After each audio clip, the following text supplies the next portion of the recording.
ഓ കണ്ടോ, നീ പഴയതുപോലെ വീണ്ടും വിഷയം മാറ്റുകയാണ്. അവൻ അച്ഛനും അമ്മയില്ല. തെറ്റും ശരിയും പഠിപ്പിക്കാൻ അവൻ ആരും ഇല്ലായിരുന്നു. നല്ലതും ചീത്തയും പഠിപ്പിക്കാൻ അച്ഛനമ്മമാരില്ലെങ്കിൽ ആർക്കും അതറിയില്ല. അവൻ സ്വാർത്ഥനാ, വികൃതിയാ. കാരണം അവൻ തനിച്ചല്ലേ. ഒറ്റപ്പെട്ടു. അച്ഛനമ്മമാർ വഴക്ക് പറയുന്നതല്ല വിഷയം. തനിച്ചാക്കപ്പെടുക എന്താണെന്ന് നിനക്കറിയില്ല.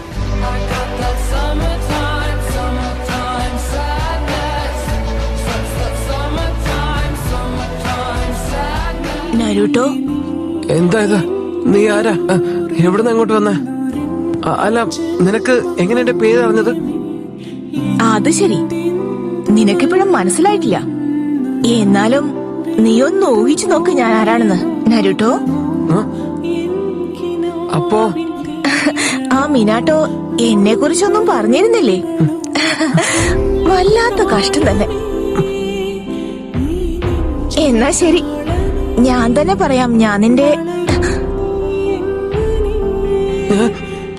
ശരിക്കും കാത്തിരിക്കായിരുന്നു ഒന്ന് കാണാൻ.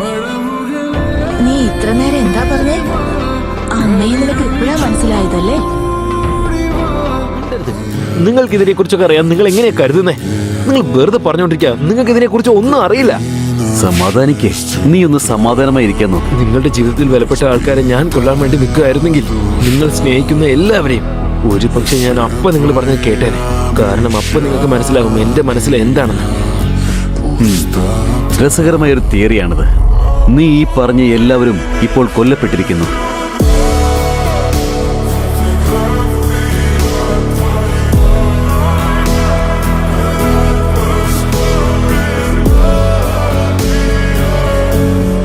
കക്കാശി, എങ്ങോട്ടാ? ഇങ്ങോട്ട് വാ, കുറച്ച് ഡംപ്ലിങ്സ് ഒക്കെ കഴിച്ചിട്ട് പോവാം.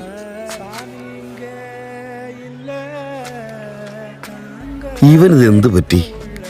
അവന്റെ കണ്ണുകൾ കണ്ടിട്ട് ഇപ്പോഴും അവന്റെ അൻപ് വിട്ടിട്ടില്ലെന്നാ തോന്നുന്നത്. കഴിഞ്ഞ തവണ സംഭവിച്ചതുപോലെ അവന്റെ പിള്ളേരൊക്കെ വീണ്ടും തോറ്റു. പക്ഷെ എനിക്ക് തോന്നുന്നത് അതൊന്നും അല്ലെന്നാണ് കേട്ടോ. അത് ശരിയാ, അതൊന്നും അവന് വലിയ വിഷയമൊന്നും അല്ല. അവനെ സംബന്ധിച്ച് അവന്റെ ഉള്ളിലുള്ള ആ ഇരുട്ടാണ് അവന്റെ വലിയ പ്രശ്നം.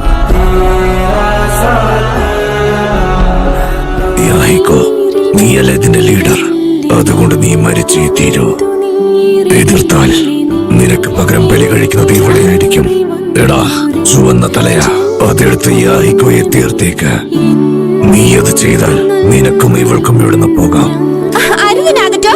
എന്റെ കാര്യം വിട്ടേക്ക്. നിങ്ങൾ രണ്ടുപേരും ഇവിടുന്ന് രക്ഷപ്പെട്.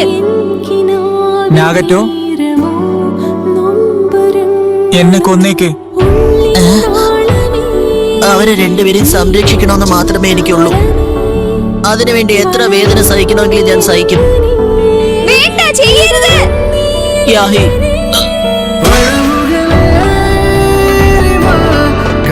നീയും കൊനാനും എന്തൊക്കെ സംഭവിച്ചാലും രക്ഷപ്പെടണം.